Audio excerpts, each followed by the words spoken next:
Now, discussions on human rights can't avoid the issue of violence, and Vice President Leni Robredo is telling the youth violence is not the shortcut to peace. She tells students in a peace forum they should be ready to take the fight of building the nation. But this doesn't mean engaging in warfare. Robredo says democracy gives no room for political intimidation and violence. She adds violence is a way of cutting corners, but it's not the right response to poverty and inequality.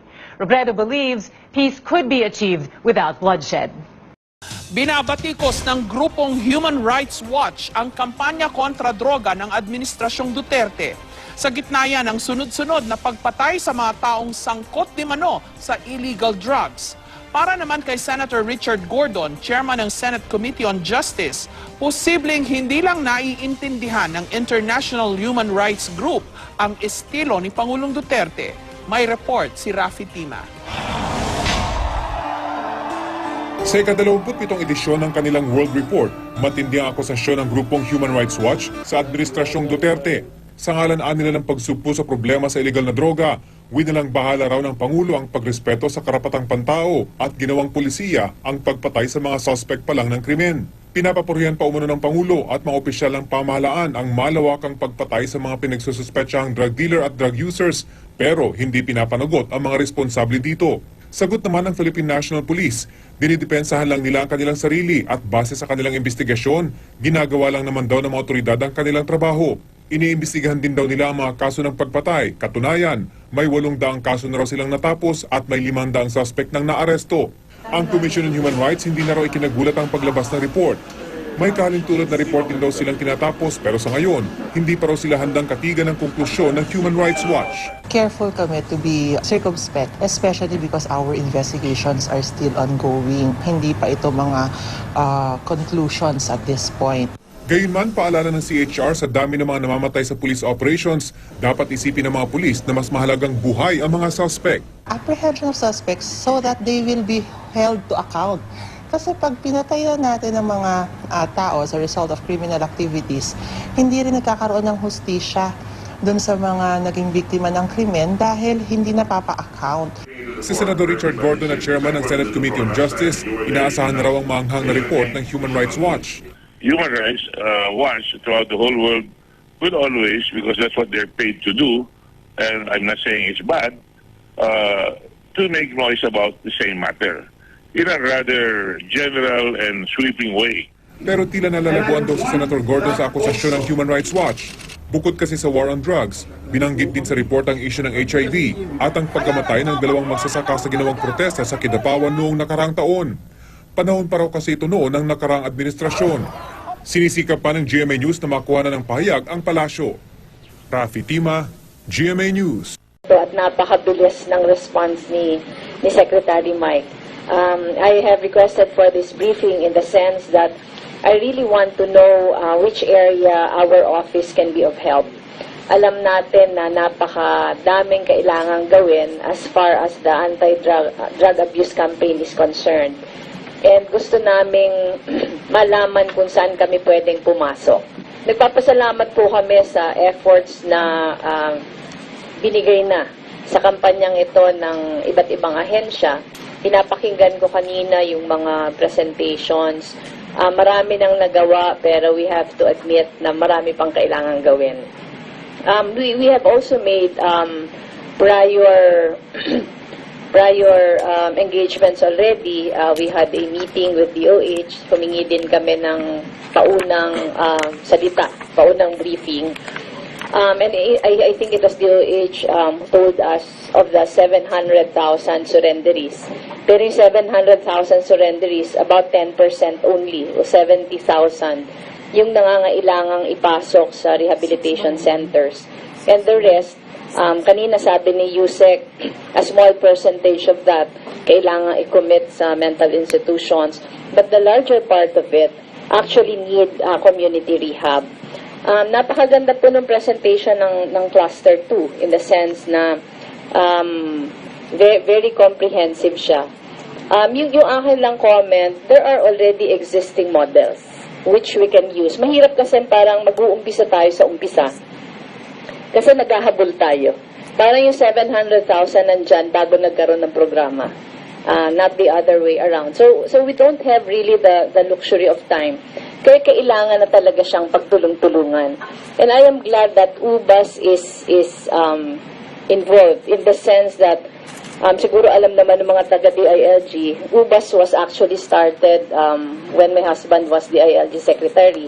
And the concept of UBAS was really a take-off from the very strong church community government partnership in Naga. Gawin dun sa mga nakakulong because of drugs. I visited the Women's Correctional here in Quezon City.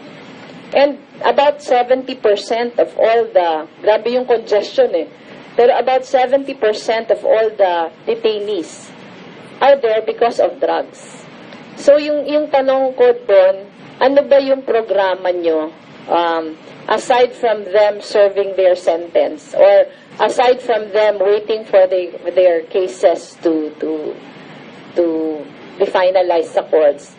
Ano yung ginagawa na rehabilitation inside? Yung sagot sa akin, wala. So baka pwede natin silang isama sa programa. Kasi sabihin natin na convict sila, nakaserve sila ng sentence, paglabas nila, ganun pa din yun. Kasi hindi naman nagkaroon ng treatment, hindi naman nagkaroon ng rehabilitation. So pagbalik nila sa society, hindi sila ready i-integrate. Hindi naman pwedeng i-keep natin sila forever doon kasi grabe nga yung jail congestion. So yung sa akin lang, after they have served their sentences, if there is no intervention, ganun din yun. I noticed that we don't have a direct program for CICLs. Parang they are integrated into a general program. Na yung worry ko lang, kung yung CICL nga, matagal ng programa ng gobyerno, wala pa din tayong strategic program for their rehabilitation and reintegration. Baka yung sa drugs, ganun din. In the sense na, tingin ko kasi hindi sila pwedeng i-lump lang dun sa general program ng AIX, ng Cash for Work, ng ano. Kasi I don't think it will help them para malampasan yung kanilang addiction. I think it has to be something more strategic and something more parang direct, yung maging direct yung intervention specifically for drug dependence. Yung suggestion ko lang, halimbawa meron tayong Cash for Work, SLP, AIX for drug dependence, mas ano siya, mas pointed. Pag sinabi mo mas pointed, hindi siya pareho nung iba na tinulungan mo lang na may pang-araw-araw siya. Pero mas programmatic siya na papunta sa makakatulong talaga sa kanya na malampasan yung drug addiction. Ako, I think kailangan na natin pagtulungan ito lahat. Hindi biro yung problema, but we want to make a point na rehabilitation is the way to go. Kung tanong, nasaan yung 700,000 na yun? Gusto sabihin, geographically nasan sila? Kasi yung isa nating pwedeng gawin, of course the plans are there, but we do admit na it will take a while. Diba? It will take a while for us to operationalize those plans. So yung tanong ko lang, kung meron ngayong mga nag-volunteer ng tulong, hindi ba natin pwedeng umpisahan na while ino-operationalize yung lahat? Hindi ba natin pwedeng gawin na halimbawa yung OVP tutulong nasaan kaya naming 5 lugar. Alin bang 5 lugar yung pwede nyong i-assign sa amin na pwede na kaming tumulong to operationalize that while inaayos pa yung proseso?